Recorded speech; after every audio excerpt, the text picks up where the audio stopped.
अस्सलामु अलैकुम। मैं ज़मीर अहमद अंसारी और आप देख रहे हैं जेड न्यूज़ फॉर यू। अर्ज यह है कि आपने अपने channel Z news for you को अभी तक सब्सक्राइब नहीं किया है तो सब्सक्राइब करें और साथ में दिए हुए बेल आइकन को भी दबाएं, जिससे हमारी आने वाली सभी वीडियोस के नोटिफिकेशन सबसे पहले आपको मिल सकें।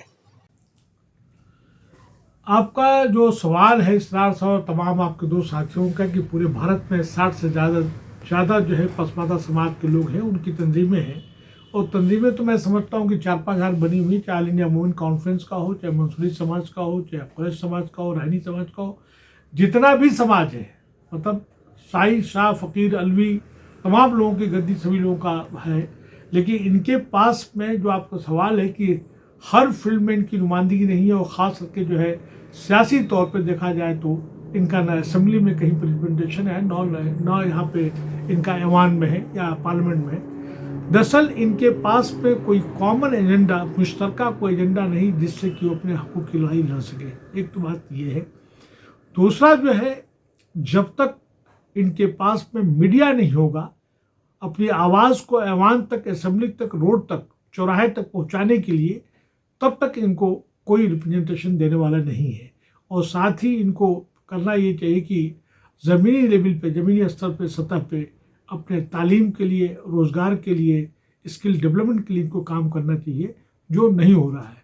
तमाम तंजीमें देखा जाए तो बड़े बड़े वादे, बड़े बड़े नारे करती हैं, लेकिन इनके पास जब कॉमन एजेंडा नहीं है तो कैसे ये हो पाएगा। दूसरा आपका सवाल ये है कि भाई 1950 का जो प्रेसिडेंशियल ऑर्डर है, ये एक तरह से देखा जाए तो कॉन्स्टिट्यूशनल डिस्क्रिमिनेशन है, जिसके बारे में रघुनाथ मिश्रा कमीशन रिपोर्ट से लेकर Sachar commission report, even Amitabh कुंडी और जो भी रिपोर्टें आई हैं इकोनॉमिक सोशल बैकवर्डनेस को लेकर, सोशल बैकवर्डनेस को लेकर, सबने ये बात कही है।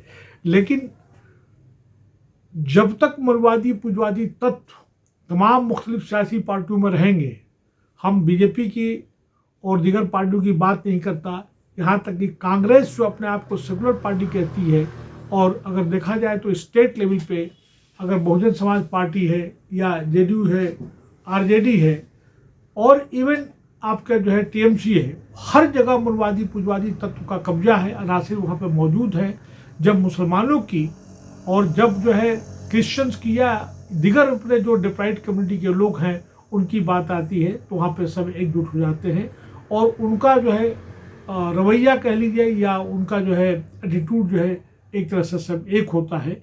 अभी तक वो लोग जिनके पास की मीडिया है या उनके पास अपनी आवाज़ है बुलंद करके पहुँचाने तक की ताकत है, उसमें अपना सिख भाइयों की है, क्रिश्चियंस की है, लेकिन मुस्लिम्स का एक तो 72 फ़र्कों में बटा हुआ है, और उसके साथ साथ बड़े बड़े मसलक का इनका मामला है जो बटा हुआ है। क्योंकि आज तक कभी भी किसी लीडर ने जो है क्लासलेस और कास्टलेस सोसाइटी की कभी बात नहीं की, और ये एक बहुत बड़ा मसला है। और जब तक इनका कॉमन एजेंडा तमाम तंजीमों का नहीं बनेगा और एक तरह से एकजुट होकर ये लड़ाई नहीं लड़ेंगी, और इलेक्शन से पहले 6 महीने पहले तमाम जगहों पे इनको बात करनी चाहिए, तमाम फोरम पे अपनी आवाज़ उठानी चाहिए। अब पिछले दिनों जो 5 राज्यों में जो चुनाव हुआ है, किसी भी पसमानदा समाज के लोगों ने अपनी डिमांड नहीं रखी कि हमको आबादी के तनासब से हमको टिकट दिया जाए।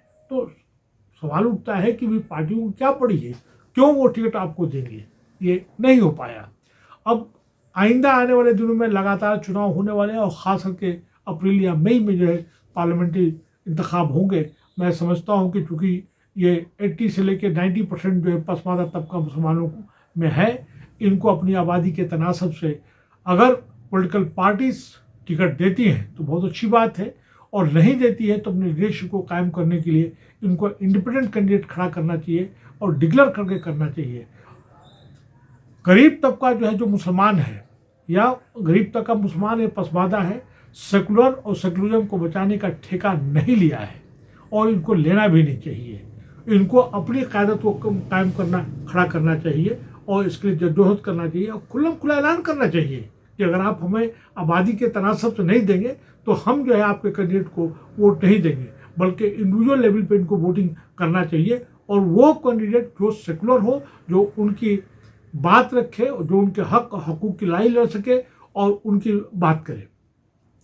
जो इम्पोर्टेंट जो आपने कहा है कि एक आपने जो अभी इस्तेमाल किया है कि पसमानदा तबके में भी मनवादी पुजवादी जहनीत के लोग हैं, आप बिल्कुल सही कह रहे हैं। जब तक मुस्लिम समाज में और ख़ासकर पसमानदा समाज में एक तरह से देखा जाए तो ये अशरफिया और अपर कास्ट को ये बुरा भला कहते हैं। सवाल उठता है कि आप पसमानदा हो तो आपस में रोटी बोटी बेटी का रिश्ता क्यों नहीं करते?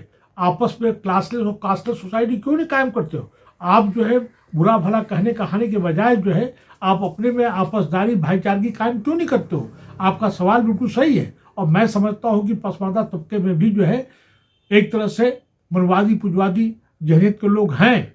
सिर्फ महज आपस में हम लोग बात करते हैं लेकिन आपस में रिश्ते की बात नहीं करते। और कुल मिला के देखा जाए तो पसमानदा भी कई खानों में बटा हुआ है। इनको एक कॉमन लाया अमल तैयार करना चाहिए और उसके साथ साथ 1950 प्रेसिडेंस ऑर्डर को ख़त्म करने की बात करनी चाहिए। तमाम स्टेट्स में जो है इनको Pasmanda financial economic exclusion corporation या कमीशन या फाउंडेशन बनाने की बात करनी चाहिए और उसके साथ साथ उनको इस तरह से आपस में लाइजनिंग या कोऑर्डिनेशन कोऑपरेशन करना चाहिए कि तमाम सरकार की तमाम स्कीम्स को अपने आम जनता के अपने लोगों के बीच में कैसे लाया जा सके, उसके किस तरह से मुस्तफ़ीद हो जा सके, किस तरह से फ़ायदा पहुँचाया जा सके। ये मेरा कहना है। आप सबका बहुत बहुत शुक्रिया।